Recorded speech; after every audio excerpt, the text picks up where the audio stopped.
This is the NAST podcast. Welcome back. Today, my guests are EP to Hellcat and Olskool from the legendary Chicago HipHop Duo, Abstract Mindstate. In 2021, Kanye West produced their entire project, which gave them a new found energy back into the music industry. They took a little bit of a hiatus, I think starting around, I'd say, early 2000s, maybe like 2005, around there. And so it was a big gap of time before they came out with this new project. And it seems like new fans are learning about him all over again. It's really exciting to see your guys' trajectory, you know. Oh, and I just checked out your guys' new music video. I'm obsessed with Tony Williams. He's literally one of my favorites. Y'all hear that? Yeah, he just said.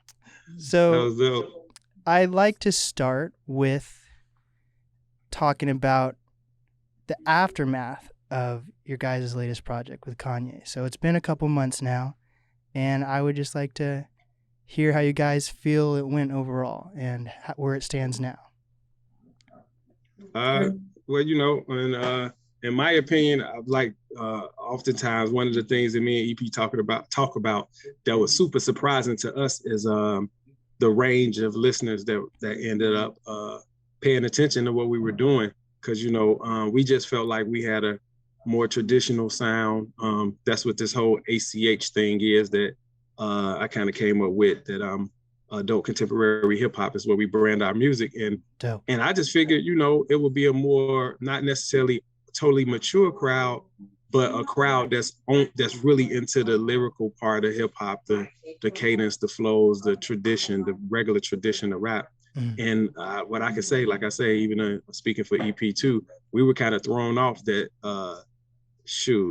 more of the youth got in touch with us and was saying how moved they were by the album and how much it inspired them or whatever it did for them. Somebody even told me it changed their life already, and said that, and another person told us it changed the direction of how they write after they heard our record. So I was like, whoa. And these are 16 to 20 or, you know, 16 to under 21 that's saying these things. And I was very impressed.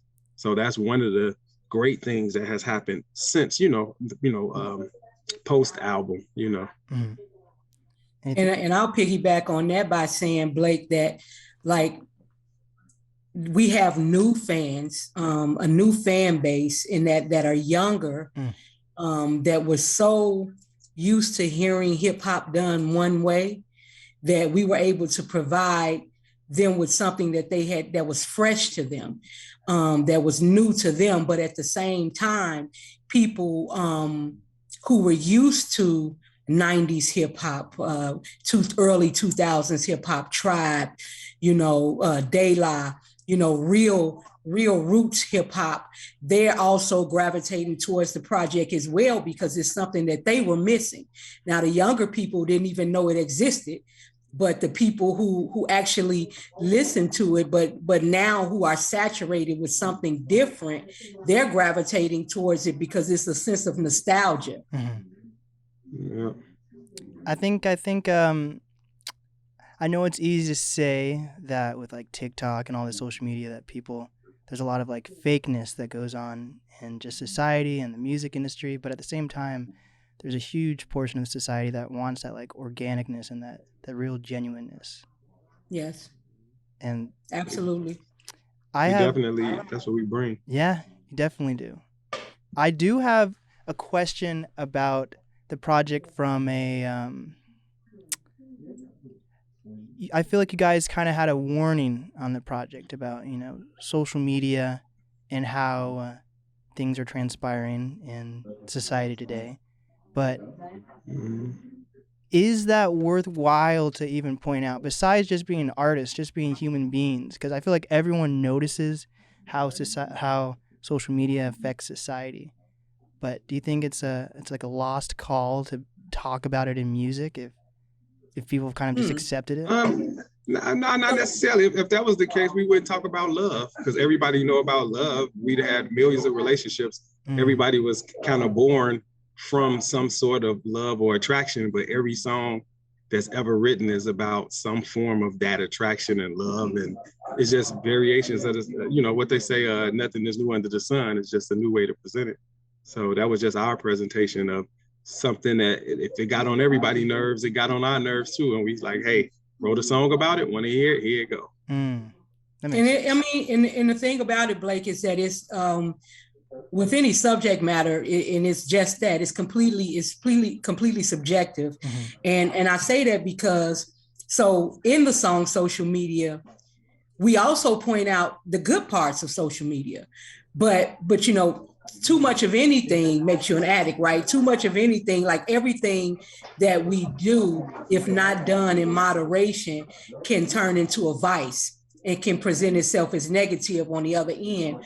So like for us to point out different evils of social media, people are very familiar with how if it's wielded in the wrong way, then it could be very divisive and very destructive at the same time. But there's also very gratifying uses for the internet, and not only gratifying for the person who's using it, but for the person who's consuming it.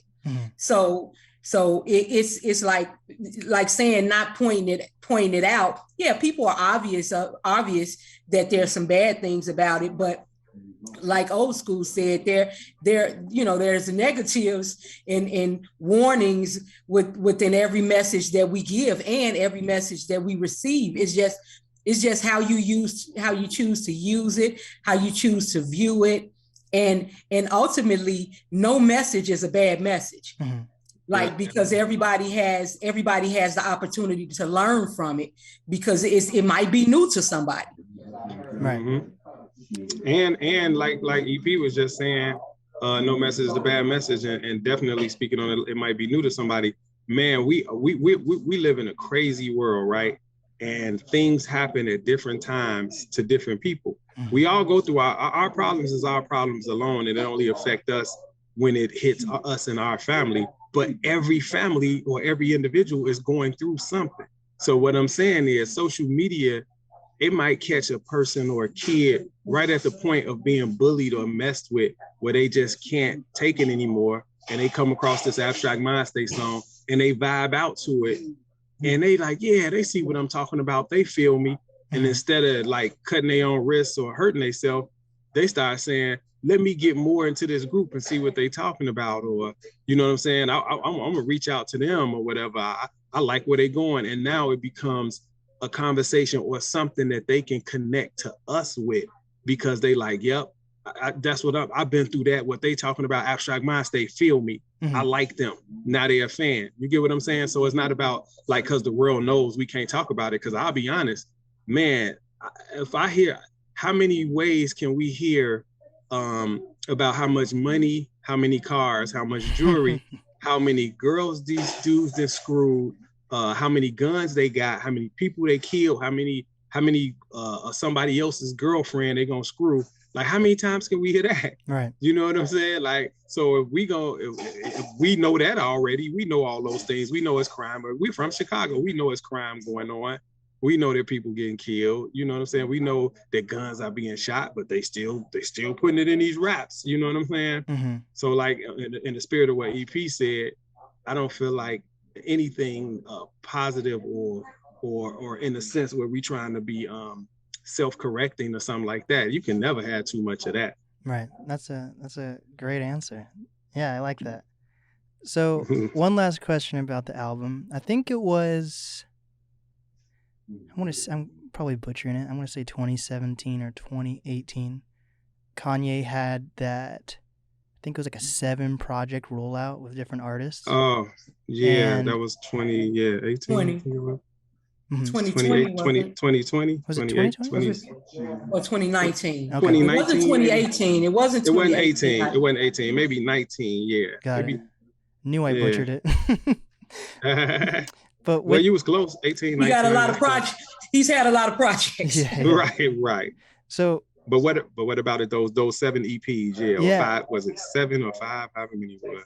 So with 6. We were supposed to be the 7th. Yeah.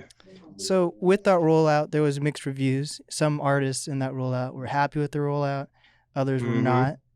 And I would just like to hear how your guys' rollout was, and if you felt like there was too much control from Kanye, or if you felt like you guys had enough of a voice, or just the overall experience of having not just a project released by him, but like a whole entire rollout based around that. Yeah.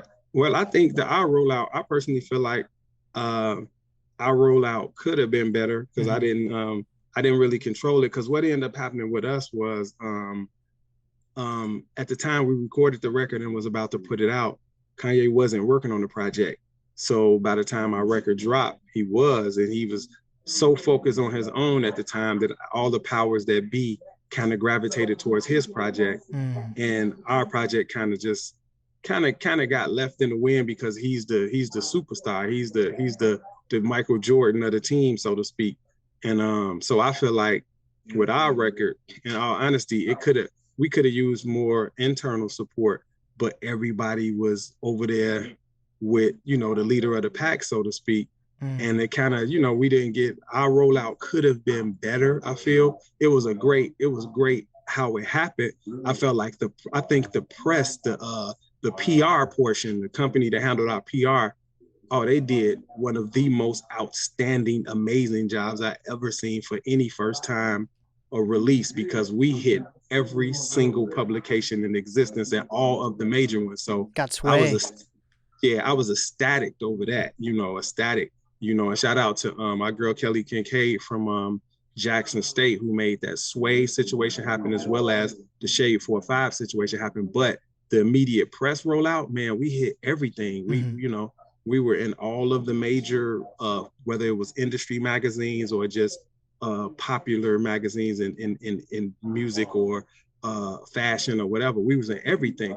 So that was great. I can't complain about that part, the press part of the rollout. But I just feel like in terms of the marketing side, we kind of got, we kind of honestly got swallowed up because we was going up against our own teammate, so to speak. You know what I'm saying? It was like, it was almost like they forced Scottie to play against Jordan back when the Bulls in the 90s Bulls team.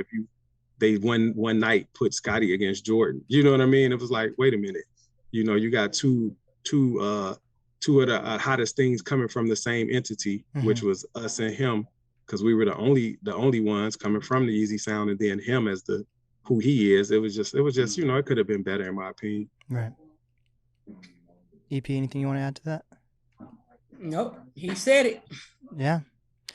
And but with that force and everything that happened with the project, does that mean you guys are still a duo? Are you guys completely back as a duo, or is it just for a one-time project? Or I mean, we just kind of go ahead. We just kind of going with the flow. But go ahead. No, go ahead. No, I was just saying we going with the flow. Like EP and I, we had a concept. We was like, okay, depending on how this record is received determines if we even take the time to do it again. And it was received well, actually. We were actually impressed with how it was received. But again, with the lack of marketing and promotions, from a higher up side, it kind of made us feel like, man, but we still pushed on because we have our own team. So it's not like we sat around and just complained, if there was any complaining, it was just between us, not just out loud. And we just band together with our team and got everything together, because we making up for anything that's not happening, because we've had some amazing good looks. And that's just like, the team working together and making sure that Abstract maximize this album keep legs. Yeah. Right. And this is was it released independently? It wasn't under like a record label. I know. What is Yeezy Sound? No, it's not a major. Everything is independent with this. Yeezy Sound was an independent platform, and so was the distributor. Vidya is an independent platform, and that's another thing too. Vidya is pretty new to the market in terms of being a actual distributor. They used to distribute music videos, and they did a transition some, I don't know the exact amount of time, but it's been, I think, a couple of years.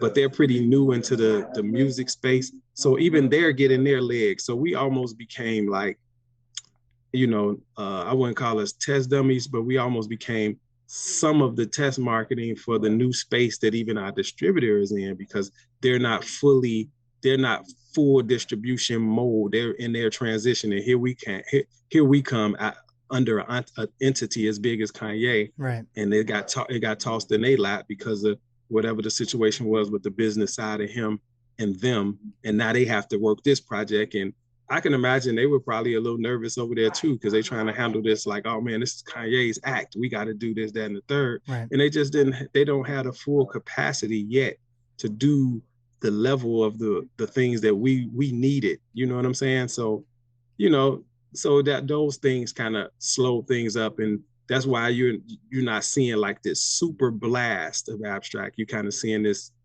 kind of like natural progression, because we're constantly, things are happening every day. Right. And, so it is a constant progression.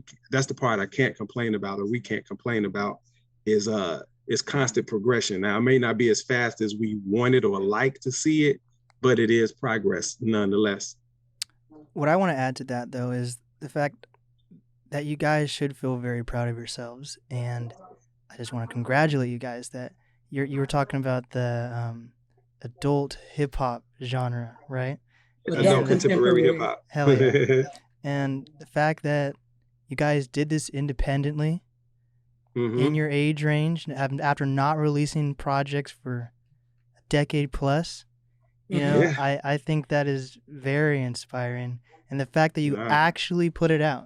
You know how many artists, probably older artists, are working on music and just don't put it out? It just didn't. Yeah. Somebody, it's funny you would say that. I heard that one time. I heard that one other time somebody said, man, you know how many people supposed to come out or probably wanted to and didn't, or got scared? And I was like, wow, I never thought of that. I never thought of that. So thank you, though. Yeah, this was as much as it was for you guys, it was also for the culture, and you guys gotta realize Definitely. that. And absolutely, that it was for the culture. Definitely for the Absolutely culture. for the culture. Yes. I Blake, my opinion of our project is, even in before the conception of it, and before we were called to rekindle, the fire that is Abstract Mindstate, I knew what I wanted to hear. I knew what I was missing, so it was easy to make once that call was made. It was easy for us to sit back down and get back together and sit at the kitchen table and write and feed off of each other's energy, because we both knew what we were missing. We always have, and like even when in our heyday, when we were young Abstract Mindstate, and we were writing, and we had all of this thirst, we already knew how we wanted hip hop to sound to us. So it was like a lot of times we were writing for each other and for ourselves, because we knew what we wanted to hear and what we liked. And it was nothing egotistical or nothing against what was out, but like, you kind of know what you're looking for, because you know what you want to hear.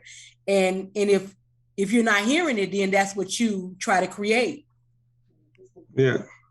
I agree. So let's take it back. I know you guys have talked about how you met in college, but I have no idea what you guys went to college for. So I'd like to hear what you guys went to college for. Well, my major, my initial major was elementary education, and it was switched to health and physical education and recreation. That's the first degree, and then I have a bachelor's in interdisciplinary studies, a bachelor's in psychology, and a master's in applied behavior analysis. And I'm a board certified behavior analyst. Wow. There's just some smart people in this room. That's awesome. Yeah. Especially you, because you took the time to give us a good look. So you the smartest one. Well, I appreciate it. So what about you, Old School? What did you go to school for? Yeah, like I was saying, when we were jokingly supposed to be talking about the weather, and I was talking about, but no, I went to school for. What's funny is when I first when I first came to Jackson State, because in high school, I went to a school called CVS, Chicago Vocational High School, and I majored in something called computer applications. So I went to Jackson State, a computer science major. I hated programming by that time.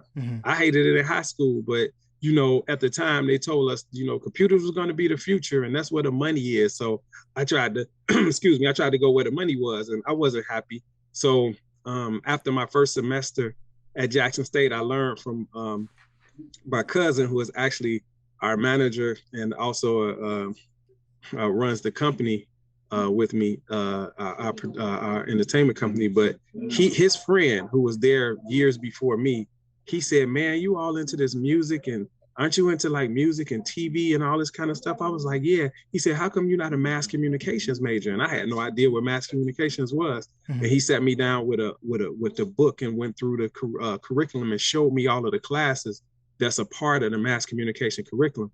And I was like, oh man, I saw like, everything I love from, radio, TV, it was like news writing, all this cool stuff that I was actually into. I said, yes, this is what I want to do. And so long to the short is I became a mass communication major. And, by the time you make it to your junior year of college, you have to decide which direction you want to go. Are you going to go radio or TV? And I chose, as funny as it sounds, I was hardcore into music at the time, and I was an artist then, and me and EP were rapping. It was everything that you would think it was. And I chose broadcast production. I went television. So although I'm a mass communications major, my concentration was broadcast production, which is just a weird, because it seemed like it would be obvious for me to go radio, but I went TV.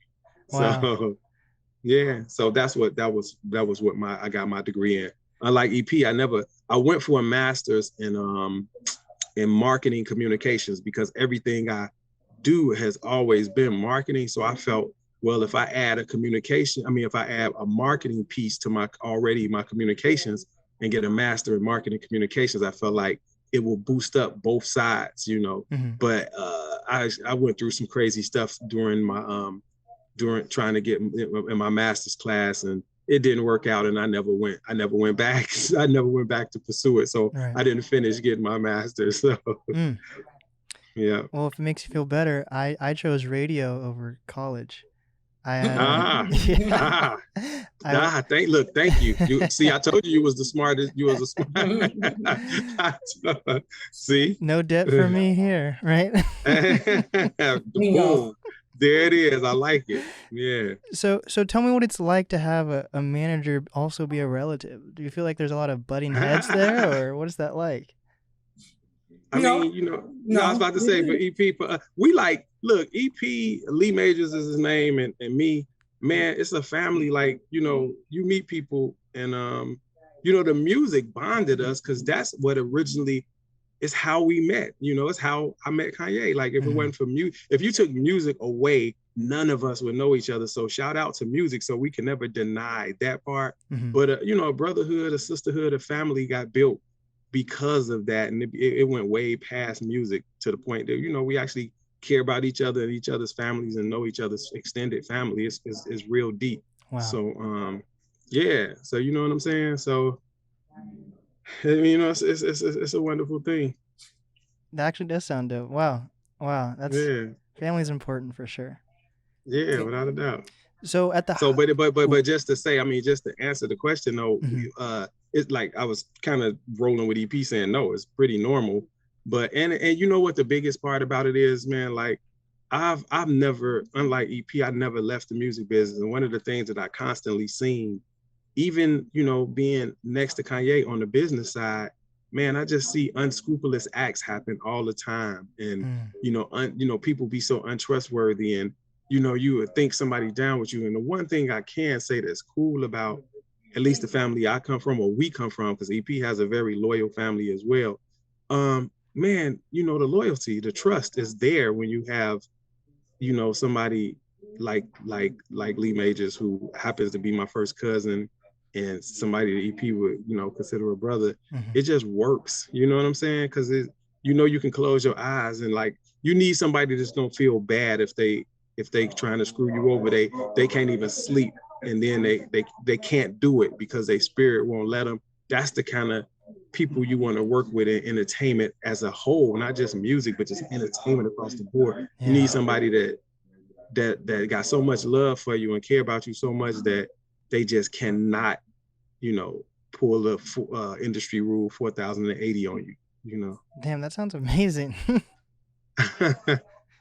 So at the height of your guys' careers in hip hop, were you guys still working full time, or did you ever just focus on music? EP? Well, what do you mean the height? You mean back then? Yes, like early 2000 era, when you were dropping all your mixtapes and everything like that. Oh, okay. Well, we were working. I think it worked. I never stopped working. Wow.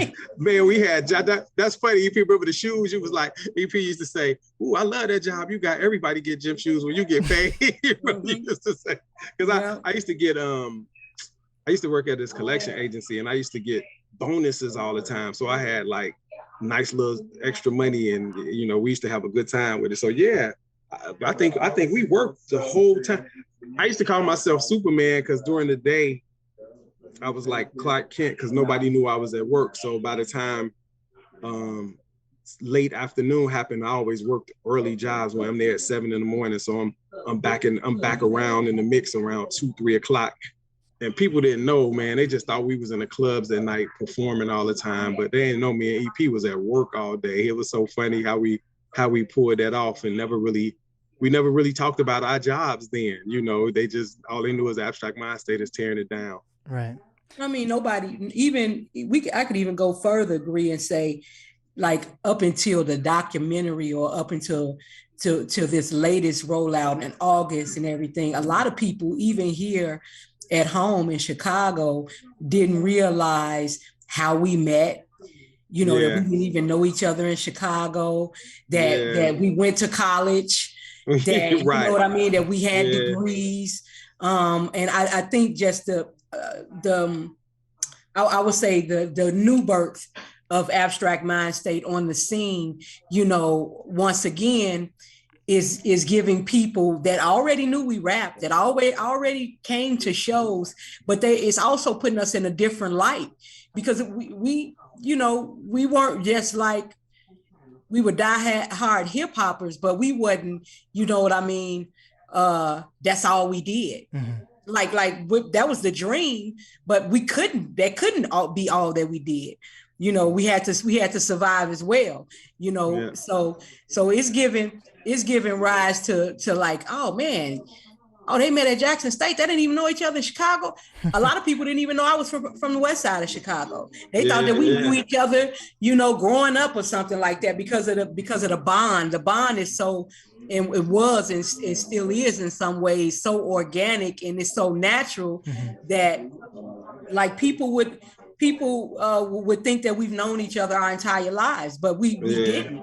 You know, we met in 1990. You know, and it was a lot of life before that. You know. Yeah. So it's tripped out, because the only thing people could pin us to was the music, was the live show. They didn't really know anything about us above or below that. You know, and how that actually became a thing, how Abstract Mindstate actually became you know, a thing. Mm-hmm. But now they do. Yeah.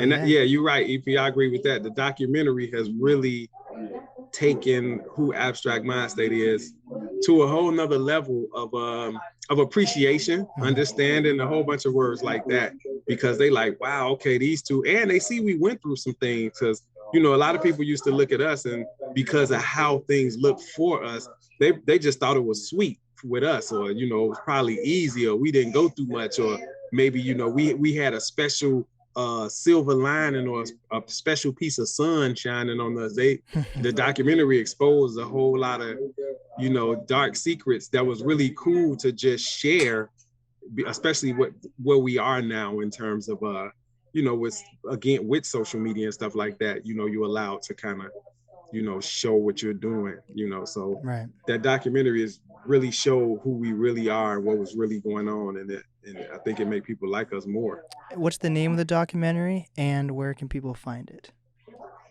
We Paid Let Us In, The Legend of Abstract Mindstate, and you can't find it. Well, what's it? That's crazy.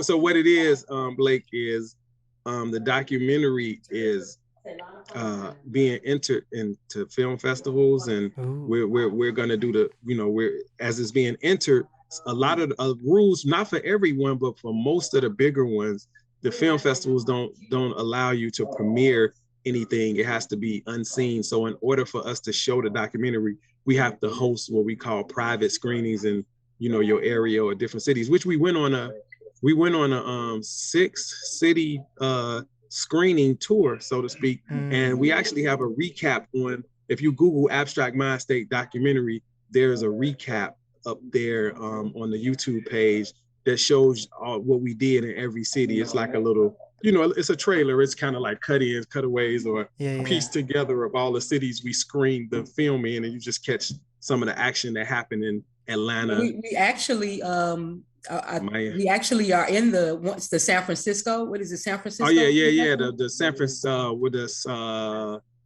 San Diego. Okay. San Diego Black Film Festival. We actually got accepted. The nice. Documentary did. So and that's what we're doing. It's a lot of submissions going on, and we're just looking forward to being accepted in some more of them. So we'll constantly do private screenings. We're going to do some more in 2022.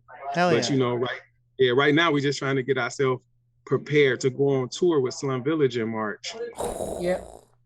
I think Blake, Seattle was one of the venues, one of the places. Yeah. You better stop by the studio then when you're in town. Oh, without a doubt. We definitely put us down. Hold that to us. Yes. Hold that. Yeah. That's awesome. Hold us to it, I should say. Yeah. So what is your guys' careers currently then? What do you guys do? I'm board certified behavior analyst, and I'm an independent contractor. I work with adults and children I work with adults with ID and DD, and I work with children of trauma, foster kids here in the city of Chicago. And I founded a company called Honest Management LLC, which is a full service entertainment management company that you know, I have some television projects. I produced some I just released a book, so I'm an author. I'm a self-published author right now. The book is called I Refuse to Quit, the autobiography of a dreamer. I just released it a few weeks ago. It said it can be found at irefuseToQuit.com. And I also what else? And I'm also working on some under Honest Management. I have some artists, you know, some projects that's complete, and I'm working on some distribution situations that's in the works that will give me a place to release some of this material. But like I say, the focus now though is Abstract Mindstate, this tour, and just really be getting out here and seeing the world and sharing our music with them, and building our fan base. Mm-hmm. Well, the most important thing is, do you guys feel fulfilled with your careers? Oh, absolutely. Hell yeah. We good. You know, my career is I love what I do. I love what I do. I wouldn't change it for the world. Yeah, and I 100% love what I do. I never really left it. It's just now it's I finally get to concentrate on myself, you know, and when I say me, that's me, my team. That includes EP and the Abstract Mindstate thing, because, you know, I spent a lot of years, I never left the music industry, but I always was working on or with somebody else on their thing or their dream or what they're doing. And and I say it like that, it wasn't a drag, because I'm just into winning and, trying, I love helping people become successful. I'm into that. But it is pretty cool that now all of the work that I'm doing is somehow connected to me. That's awesome. And yeah. So you were a A&R at one point, correct? Or are you still? Yeah, I was an A&R for some time. I was actually the first A&R for Good Music. I was Good Music's very first A&R. I held that position before anybody else became an A&R at that label. Wow. Yeah, and I had a very, very short run as a A&R at it was an E1 label. It was an independent label that had a deal with E1. Nice. And before that can really get going, it was over because it was just some stuff beyond my control. But so yes, I've been an A&R. And even when I'm not getting a check as an A&R, which I have for that was what kept sustained me for some years. But even when I'm not getting a check for it, I'm always at some capacity A&R in the project, So I feel like every A&R goes about finding artists differently. How do you go about finding artists, and what is your mindset when you find these artists? Well, you know what? It's funny because I kind of let the artists find me, and I don't mean like they search me out. I just somehow come across it because I don't even have to look for artists because they're right there. It's always a new artist, or it's always somebody right under my nose. So all I have to do is just kind of hold my head up, and I'm just in a position where I'm always working around creatives so much that I end up just seeing my next thing, So what's it like being in a hip-hop duo? Like, your creative ideas are probably different.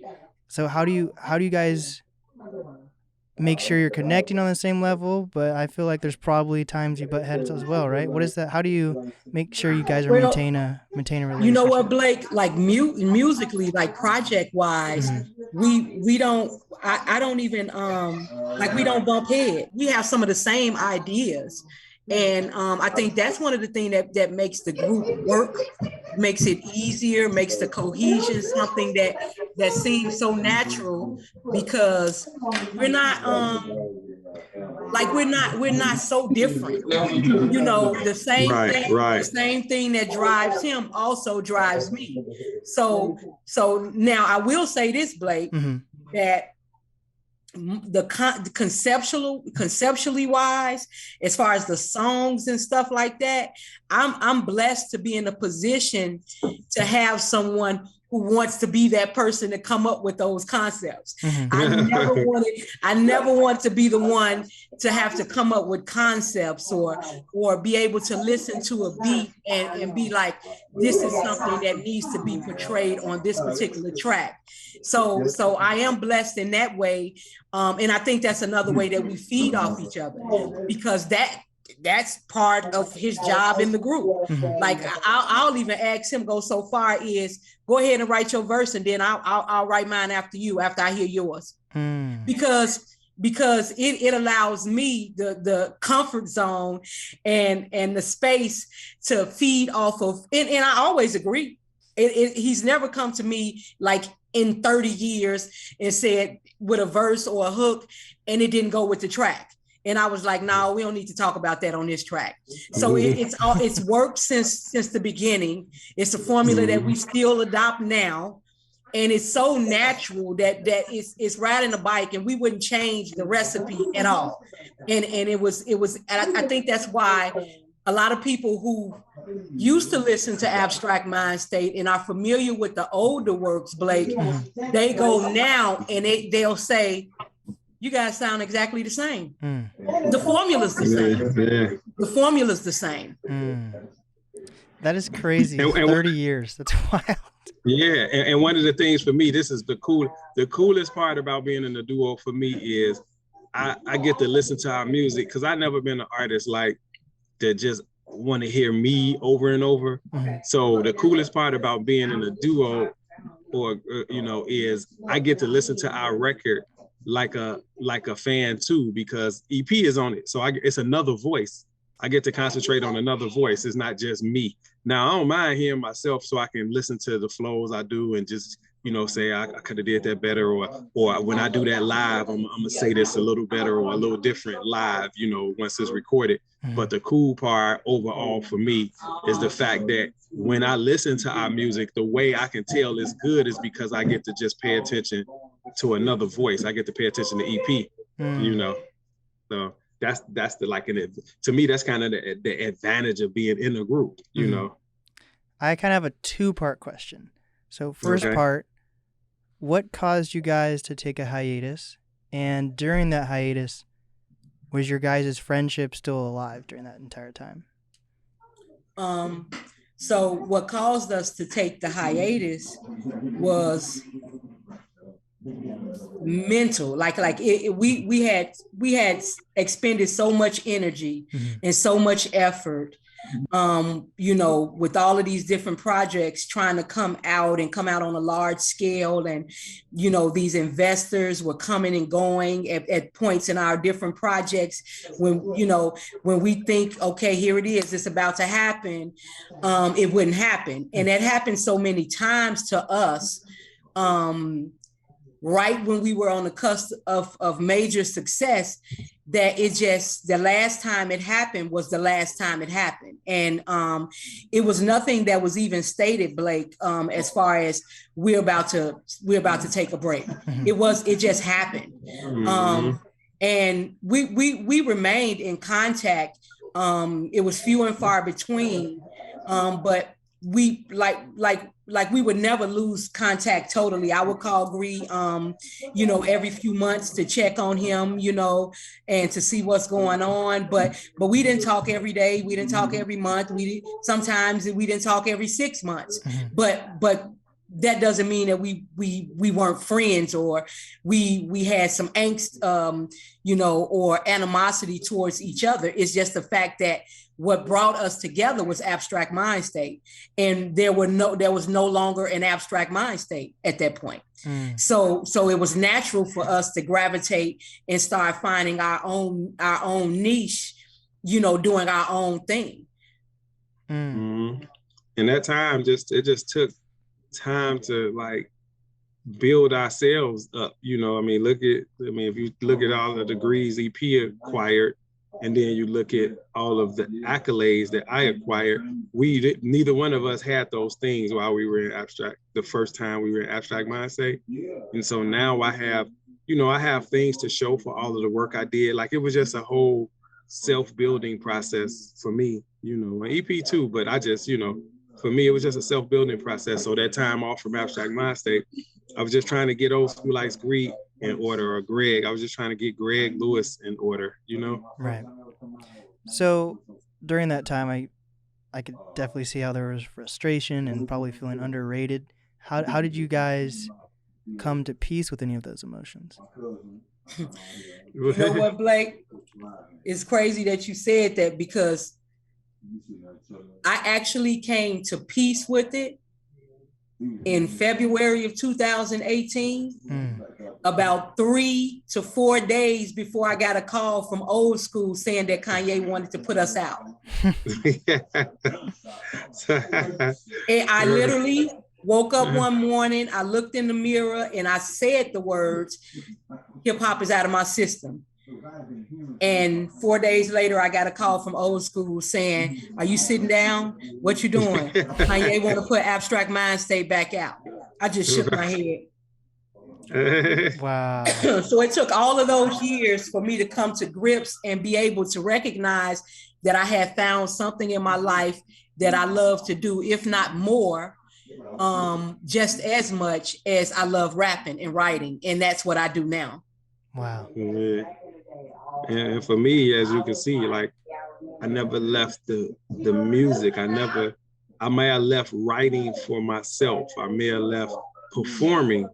I may have left it being me being the focus, but I never left music. You know what I mean? Mm-hmm. I stayed in it, and I took on roles like A&R. I became a manager. I started doing consulting, music consulting, everything around the business. I just kept myself immersed some kind of way. I was involved, Mm-hmm. So I've heard your guys' music goals for 2022. What are some personal goals you guys have? Man, when you say personal, you mean individual or for the group? Individual, just as a human being in society. Yeah.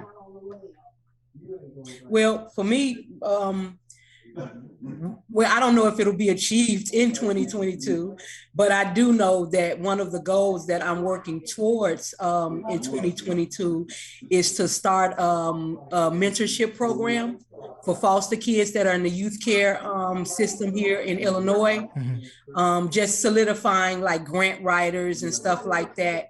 And also a grant writer for senior age people daycare.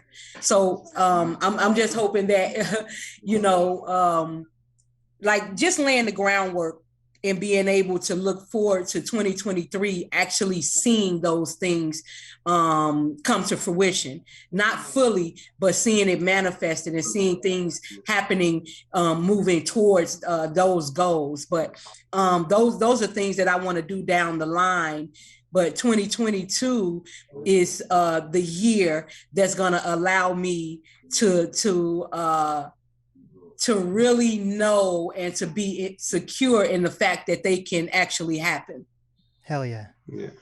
And for me, 2022, my plan is to definitely, outside of all of the endeavors as an individual, I would like to establish myself as a author and speaker, a paid author and speaker that makes the speaking and author side of myself one of the income streams in my life. Mm-hmm. So that's what I want to do. I want to make that thing a real thing, because it's all about multiple income streams. In 2022, definitely that part of me I would like to include it in the revenue streams that I'm creating, working on creating with other things. And I see that happening for both you guys. You guys are awesome. Thank you. Thank you so much. What are some final advice you guys have for up and coming artists, creators, influencers? Yeah. I would think for artists of all genres and of all ages, I would say listen to everything. I would say, as far as music is concerned, mm-hmm. I would say listen to everything and become an artist, not a rapper, not an R&B singer, not a jazz composer. Like become a connoisseur of music, of everything music. Just get out, go to a symphony, go to an orchestra. Go listen to somebody you've never heard of. Go listen to a country band. You never know what might spark a person, and you never know what's missing. Like it's almost like becoming this eclectic, well-rounded person and appreciator of the art of music or any kind of art. Like you can create something that's never been created before. Mm-hmm. Because you encompass and you appreciate all of these different things. And it's not just with music.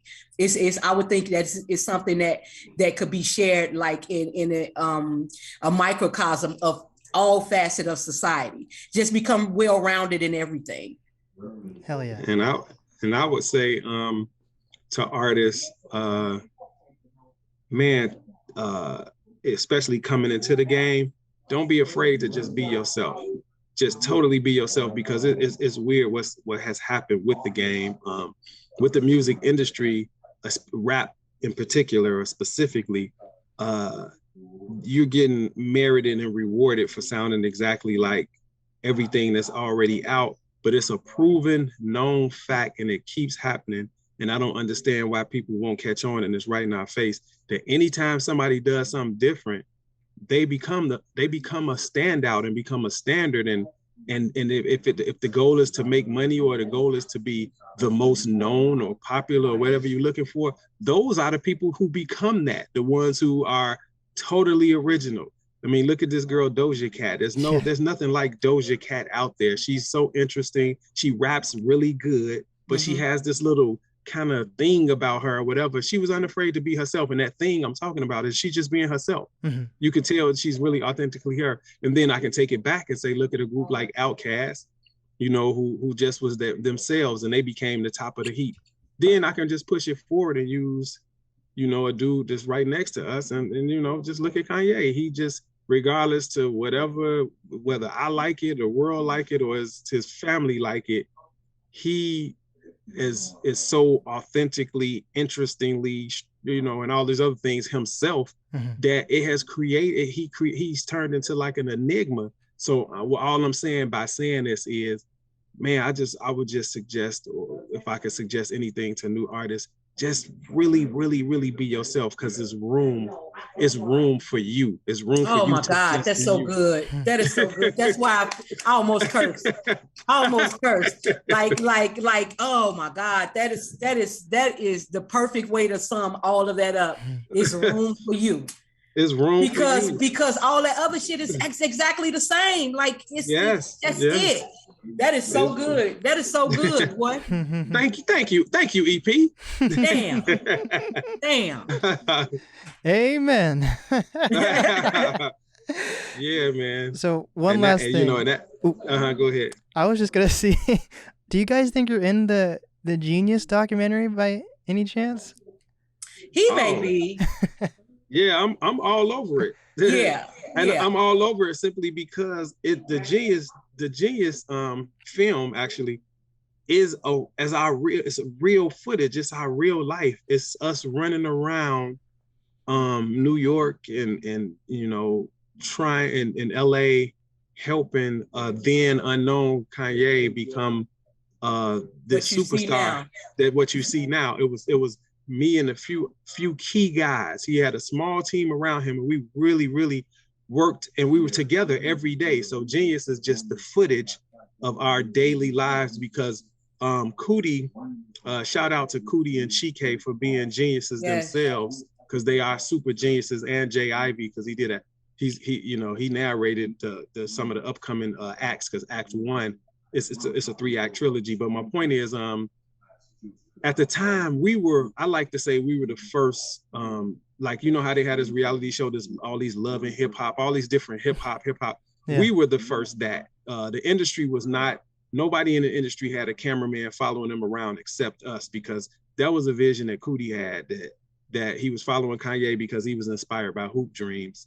And he saw something in Kanye at 17 years old. So he pulled out a camera when he had his camera, and he turned his camera on to Kanye, because he wanted to follow a story sort of like Hoop Dreams, to see this guy make it to the end. And Jeen-Yuhs ended up being a story not so much about, it's kind of tilted as a Kanye documentary, but it's more about these group of guys who came together from Chicago for a common cause, and that cause was Kanye, because he had a foot in the door, and we all rallied behind him and gave all of our creativity and all that was us, and he made it, you know. Wow. So it was just about this team of guys who believed in each other enough to support each other, to push to the point of this superstar being made. And within that process, more superstars were made. It wasn't just Kanye. Like Cootie and Chike are decorated award-winning directors and documentarians. They have some of the most noticed and award-winning films and documentaries out, you know, now. Jay Ivy, he was a part of this, and he's up for a Grammy right now, and he's what I like to call the most relevant spoken word artist in the game. It's a brother named JB, who was kind of like Kanye's first manager without the title, and he did some very significant things, and he's doing great right now. He's right with God. He's doing good. And then you got me, that was a part of this run. And that's what I was doing during the downtime of Abstract Mindstate. And that's why the EP is not necessarily in it, because it's all of the footage of those years of us running around with Kanye, trying to help him make this dream come true. And that's when, that's what I was doing. So That's why I'm in it. You know what I mean? So it's real footage. So yes, you will see me in it, and you're going to see Abstract Mindstate represented in it, and names in the credits and stuff like that, because I wear our t-shirts and stuff all through it, because it was my regular life. I was repping Abstract Mindstate. So you're gonna see paraphernalia, you're gonna see our logo, you're gonna see things, Dang, that's dope. So, yeah. So you could basically say you guys started the Kardashians' careers then with the idea. I mean, I could say what I will say is we definitely started this this movement of hip hop artists having a camera guy with them. We definitely started that thing, like, without a doubt, because it just didn't exist before us. You know what I'm saying? And Cootie, shout out to Cootie for just having that type of vision to put that camera on our team, and thank God that the dream did come true. So now we're inspiration and the example for the masses. Kind of the same way I feel about Abstract, and what has happened with us. Now we're inspiration and motivation for the masses, because we're showing people that, hey, a dream is not over just because you turn 50 years old. That don't mean the thing called dreams die at a certain age. So you know what I'm saying? And that's what my book is about. I Refuse to Quit, the autobiography of a dreamer. It's about not giving up. So you see, this is a constant thread in our lives, this whole dreams coming true, or don't give up, or whatever it is, because it's not about music, it's just about life. Hell yeah. Well, do you guys have any final words you'd like to say on the podcast before we wrap this one up? Man, thank you for having us, and being in loving hip hop, and and just, man, I just appreciate the appreciation is what I would say. Yeah, and I would say thanks for that, the way you brought this in. I love that you said, hey, I want this interview to be focused on y'all, because everybody, all they want to talk about is Ye, which he has his place. I'm sure he's even tired of hearing his name. So it's nice to have somebody want to focus on Abstract Mindstate, because that is the focus. And shout out to my team, and definitely Lee Majors, who even put this joint here together. So like I say, it's all about the team, man. I'm very proud of my team. We have a strong team. It's family, Well, thank you guys for being on the podcast. This is the NAST podcast with Abstract Mindstate. Awesome. And we did it.